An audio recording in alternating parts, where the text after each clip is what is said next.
നമസ്കാരം, ഇത് IBN മലയാളം. ഉന്നത വിദ്യാഭ്യാസ രംഗത്ത് ദേശീയ വിദ്യാഭ്യാസ നയത്തിന്റെ ഭാഗമായി 405 കോടി രൂപയുടെ സഹായം കേന്ദ്രം അനുവദിച്ചു.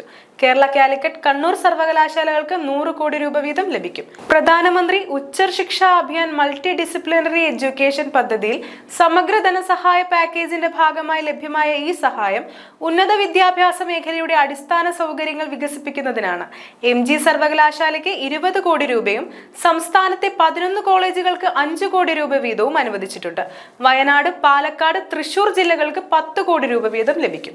സനാതന Dharma college, Aloysius college Elthuruth, WMO arts and science college Muttil എന്നിവയ്ക്കാണ് ധനസഹായം. 405 കോടി രൂപ സഹായം അനുവദിച്ച കേന്ദ്ര സർക്കാരിനെ BJP സംസ്ഥാന അധ്യക്ഷൻ K. സുരേന്ദ്രൻ അഭിനന്ദിച്ചു. ഇത് കേരളത്തിന്റെ ഉന്നത വിദ്യാഭ്യാസ രംഗത്തിന്റെ സമഗ്ര മുന്നേറ്റത്തിന് വേഗം നൽകും. മലബാറിന്റെ വിദ്യാഭ്യാസ പുരോഗതിയുടെ നാഴികക്കല്ലാവും ഈ സഹായം എന്ന കാര്യത്തിൽ തർക്കമില്ല. കേരളത്തിനോട് നരേന്ദ്രമോദി സർക്കാർ കാണിക്കുന്ന കരുതലിന്റെ ഉദാഹരണമാണ് 405 കോടിയുടെ ഈ സഹായമെന്നും K. സുരേന്ദ്രൻ പറഞ്ഞു. ഉന്നത വിദ്യാഭ്യാസ മേഖലയിലെ ചരിത്ര നേട്ടമായി K സിൻഡിക്കേറ്റ് അംഗങ്ങളായ doctor Vinod Kumar TG Nair, PS Gopakumar എന്നിവർ അഭിപ്രായപ്പെട്ടു.